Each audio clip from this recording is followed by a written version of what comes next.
Je voulais juste avoir, avant de commencer, un mot pour Ismaël, parce que vraiment je voulais te remercier pour tout ce que tu fais pour les communistes, parce que tu es reconnu au niveau de la région, tu as un travail militant colossal sur le blog, et tu es pour nous vraiment une source d'information, une ressource, un lieu ressource. Tu as réussi à créer ça au niveau de la région, et chapeau pour tout le travail que tu fais, et j'aimerais bien, si vous voulez, qu'on l'applaudisse.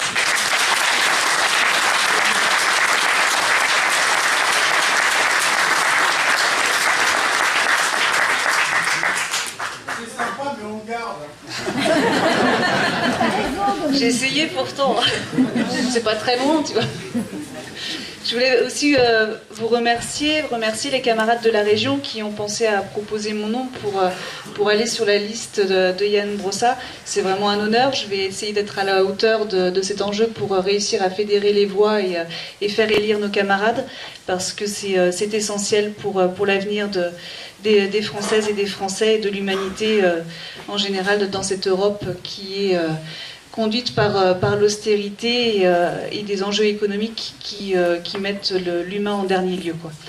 Donc je suis fière et très honorée, Yann, d'être sur ta liste. J'ai suivi un petit peu ton travail sur Paris et ce que tu fais au niveau du logement social. Et t'es la fierté aussi du parti pour ton engagement. Tu es un militant politique, tu ne lâches rien de tes convictions. Et dans une ville comme Paris, c'est pas évident. Et merci à toi, ça nous fait aussi beaucoup de bien d'être reconnus dans nos actions grâce à des personnalités politiques comme toi. Merci beaucoup. On peut l'applaudir aussi.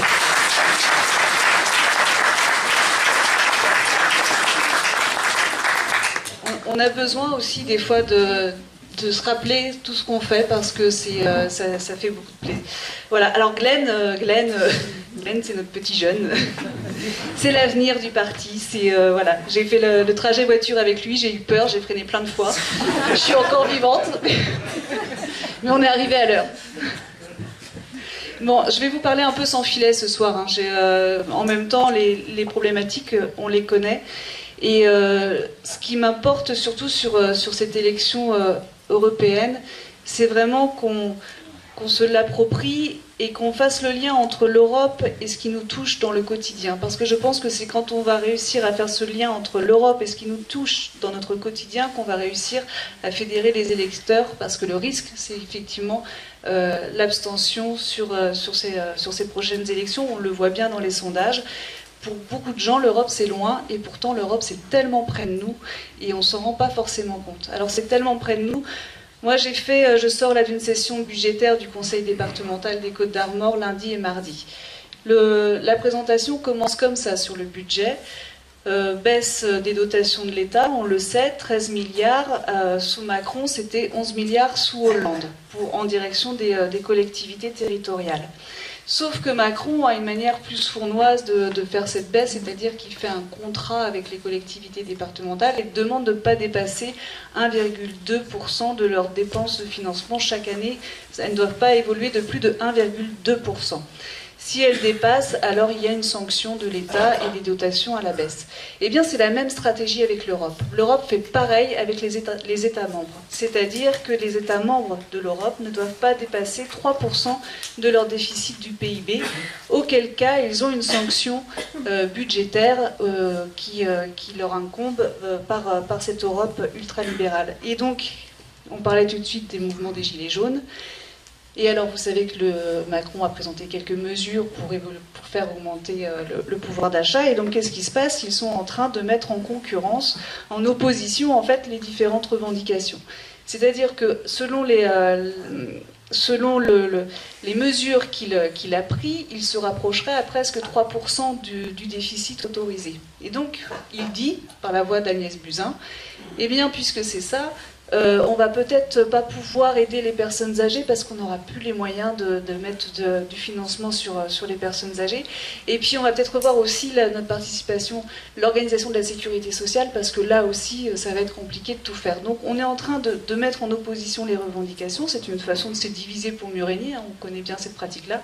Et donc c'est une façon en fait de casser aussi le mouvement des Gilets jaunes. Pour autant, il ne faut pas lâcher. alors qu'il aurait la possibilité d'aller jusqu'à 3,5 du PIB sans que l'Europe ne lui inflige de sanctions et que on pourrait imaginer l'année suivante de redescendre sur le déficit, et puis que surtout il y a une mesure qu'il n'évoque pas, et c'est celle pour laquelle on se bat tous depuis toujours, c'est le partage des richesses, c'est remettre l'ISF, et c'est mieux partager l'impôt. Et donc ça, cette manière de procéder, où on laisse les riches s'enrichir et on va chercher toujours l'effort chez chez les moins riches de notre société, eh bien, ça rentre dans cette dynamique et ça l'oblige en fait à aller toucher ce qui nous touche dans notre quotidien, le service public. Et le service public, quand on voit les postes, les hôpitaux fermés, les maternités remises en question, les EHPAD où on n'a pas suffisamment de moyens, les écoles dans le département des Côtes-d'Armor, c'est 14 fermetures de classes qui sont prévues. Alors chez vous, j'ai pas eu le temps de regarder avant de venir. 14. Pareil aussi, 14.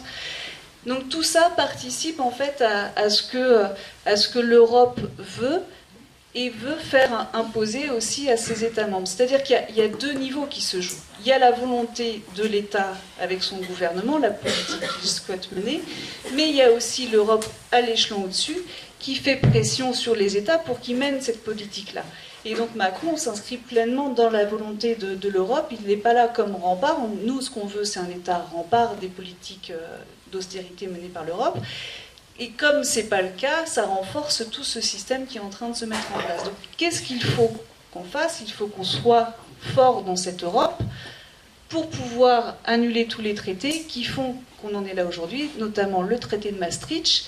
Et s'il y a bien quelque chose dont on peut être fiers, nous les communistes, c'est qu'on s'est toujours opposés au traité de Maastricht. Alors que d'autres qui aujourd'hui voudraient nous dire qu'ils sont plus à gauche que nous, vous savez très bien à qui je pense, Mélenchon, eh bien eux ont fait campagne pour Maastricht. Et Maastricht, c'est bien ce qu'on paye aujourd'hui. C'est vraiment ça notre problème. Hein. C'est le premier traité qui fait qu'on a la fermeture des services publics, qu'on a toute une refonte de nos collectivités territoriales, parce que vous allez voir ce qui est en train de se passer. Vous, je ne sais pas si vous le ressentez encore vraiment, mais par exemple sur le département des Côtes-d'Armor, le budget voté cette année, encore 13 millions en moins, encore 13 millions d'économies cette année.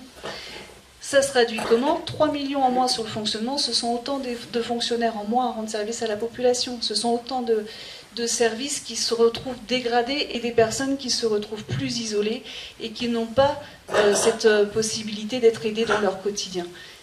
Et ça, c'est donc déjà au niveau, c'est aussi au niveau de l'Europe que ça se joue. Et c'est ce qu'on doit réussir à faire comprendre à tout le monde, en fait, hein, que l'Europe, c'est notre quotidien. L'Europe, ce n'est pas si éloigné de nous, bien au contraire, l'Europe, c'est notre quotidien. L'Europe, c'est notre service public. L'Europe, c'est ce que l'on consomme aussi, c'est notre agriculture, c'est notre pêche, c'est notre environnement, c'est ça l'Europe, c'est tout ce qui nous entoure, c'est l'Europe. Ça se décide déjà là-haut. L'État français pourrait être en part, il ne l'est pas parce qu'il est dans cette même logique, mais il y a eu cette élection telle qu'elle s'est passée. Il faut qu'on aille corriger ça au sein même de l'Europe. Et pour réussir, il faut qu'on soit élu, et il faut qu'on soit élu en nombre. Et donc pour être élu en nombre, on rencontrait tout à l'heure Benoît Hamon, hein, pour avoir des discussions, il faut qu'on réussisse à se rassembler. Alors après, on peut dire ce qu'on veut hein, sur les histoires des partis, mais il faut qu'on dépasse ça. Parce que si on n'arrive pas à se rassembler, on ne sera pas suffisamment fort au sein de l'Europe pour pouvoir modifier l'ADN de l'Europe. Et ce n'est pas en ayant un seul élu qu'on va changer toute la politique européenne. Ce qu'il faut, c'est qu'on ait un maximum d'élus avec des priorités et on s'engage sur la suppression des traités qui font l'austérité que l'on connaît aujourd'hui.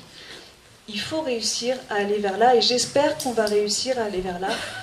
Yann discutait tout à l'heure avec Benoît, il y aura d'autres discussions, il vous en parlera sûrement tout à l'heure. Mais il faut qu'on arrive à dépasser ça et qu'on soit fort au sein de cette nouvelle Europe. Donc voilà. Ça va être tout l'enjeu de cette campagne, va être d'aller rencontrer la population, d'aller sur les marchés, d'aller échanger et de faire le lien entre l'Europe et notre quotidien.